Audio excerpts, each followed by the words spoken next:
ఆకలి కడుపులతోటి మండే గంజి కొరకు వలస వెళ్ళిన వాళ్ళు కొందరు, తీర్థయాత్రల కాని తిరునాళ్లకు వెళ్ళి తిరిగి రాని వాళ్ళు కొందరు, తీర్థయాత్రల కాని తిరునాళ్లకు వెళ్ళి తిరిగి రాని వాళ్ళు కొందరు, తీర్థయాత్రల కాని తిరునాళ్లకు వెళ్ళి తిరిగి రాని వాళ్ళు కొందరు, అత్తగారిచ్చిన కొత్త కారులోన హసువును బాసి ఇంకొందరు, ఒక్కరా ఇద్దరా ఎందరో ఈ రోడ్డు మీద ప్రాణాలు వదులుతున్నారు, ఈ రోడ్డు మీద ప్రాణాలు వదులుతున్నారు.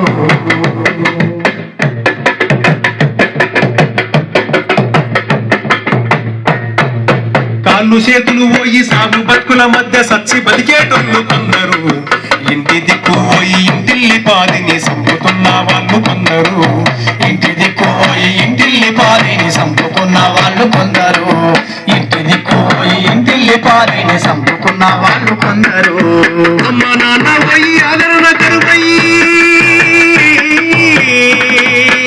అమ్మ నాన్నలు పోయి ఆదరణ కరువయ్యి అనుమతించే పిల్లలందరూ, ఒక్కరా ఇద్దరా ఎందరో ఈ రోడ్డు మీద ప్రాణాలు వదులుతున్నారు, ఈ రోడ్డు మీద ప్రాణాలు వదులుతున్నారు.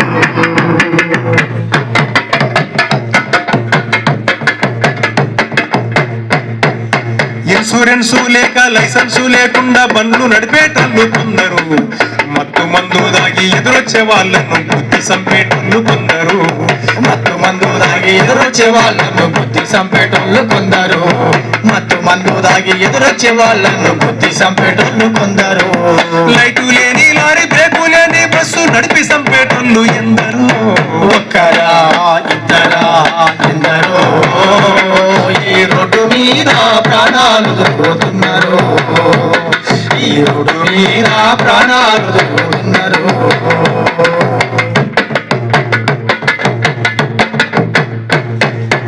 అమ్మా నాన్నల భార్య బిడ్డల భవిష్యత్తు నీవని తెలుసుకో, వేగము కన్నా ప్రాణము మిన్నని ఈ రోజన్నా తెలుసుకో, వేగము కన్నా ప్రాణము మిన్నని ఈ రోజన్నా తెలుసుకో, వేగము కన్నా ప్రాణము మిన్నని ఈ రోజన్నా తెలుసుకో.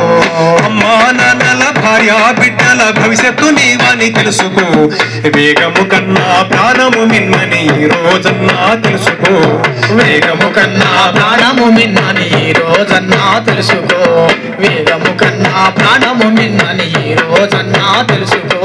పోయిన ప్రాణం తిరిగి రాదనే,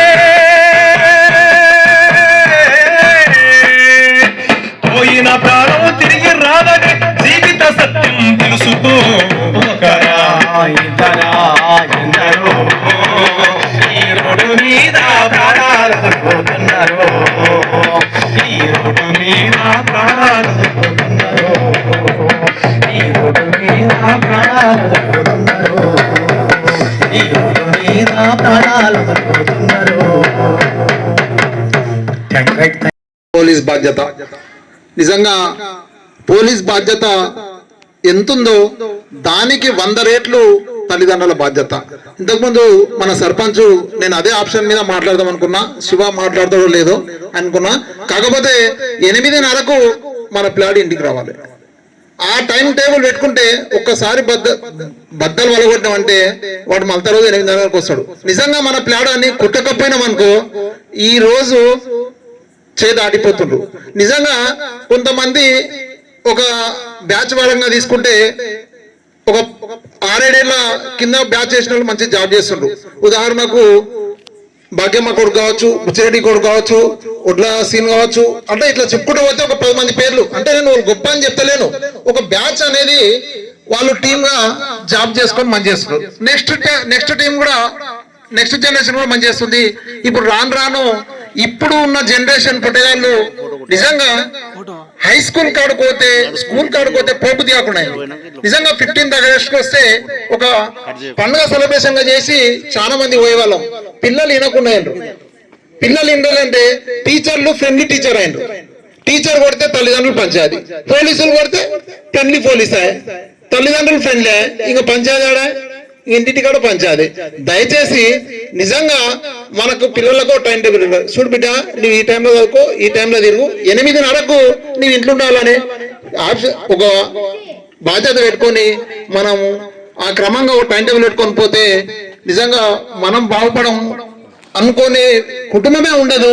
రెండోది ఏంది, నిజంగా వీళ్ళు నిజంగా పోలీసులు అంటే నమ్మడం లేదు. నిజంగా వీళ్ళు పోలీసులను మనం పరిచయం చేసుకున్నారు. మేము కళాకారులు, మాకు ఇంత జీతం వస్తుంది మేము చెప్తున్నాం అంటే నిజంగా వాళ్ళ గొంతులు ఏమన్నా గొంతులా? అబ్బాబాబా, కోట శ్రీనివాసరావు బాబుని మర్పించింది వీళ్ళిద్దరు. నిజంగా నేను నిజంగా కోట శ్రీనివాసరావు బాబు అని నాకు గుర్తొచ్చింది. ఎందుకంటే వాళ్ళు కళా ప్రోత్సహించి కోట్లు సంపాదించారు, కానీ వీళ్ళు కోట్ల మందిని బుద్ధిమంతులుగా తయారు చేయడానికి వచ్చిండ్రు. నిజంగా ఈరోజు చాలా రోజులతో వీళ్ళకి సన్మానం చేయడానికి బసాపెడుతున్న సిరంజు ఉంచి వీళ్ళకు పాదాభివందనం చేస్తున్నా.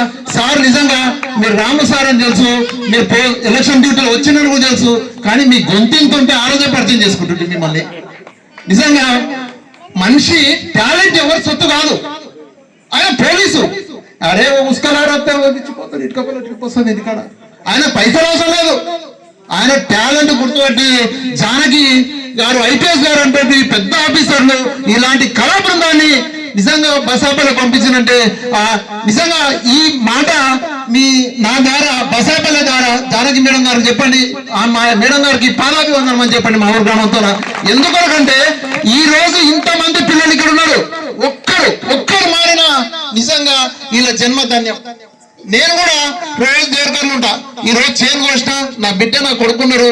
నిజంగా పుష్ప సినిమాకి తీసుకపోతే కూడా దొరకపోయాను నేను, కానీ ఈ సినిమాకి దొరకపోయినా ఇక్కడ దొరకొచ్చినందుకు నేను చాలా సంతోషం ఉన్నా సార్. నిజంగా మీ టీంకు పాదాభివందనం చేసుకుంటూ నాకు ఇచ్చిన ఈ అవకాశాన్ని నేను నిజంగా మీ గురించి మాట్లాడదాం. ఈ సబ్జెక్టు నిజంగా నేను 5 ఏళ్ళు కోఆప్షన్ చేసిన.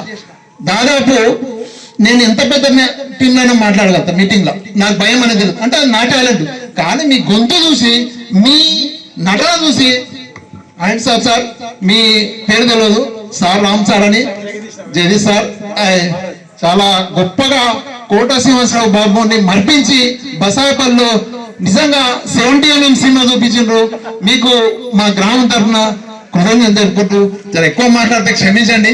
ఇదంతా ఇలా చేసిన పద్ధతి, మాట్లాడిన పద్ధతి నిజంగా బాలసుబ్రహ్మణ్యం పాటలాగా మీ గొంతు చాలా బ్రహ్మాండం సార్. Thank you. మళ్ళీ ఎక్కువ పొగిడితే బాగుండదు. Thank you sir. రైట్.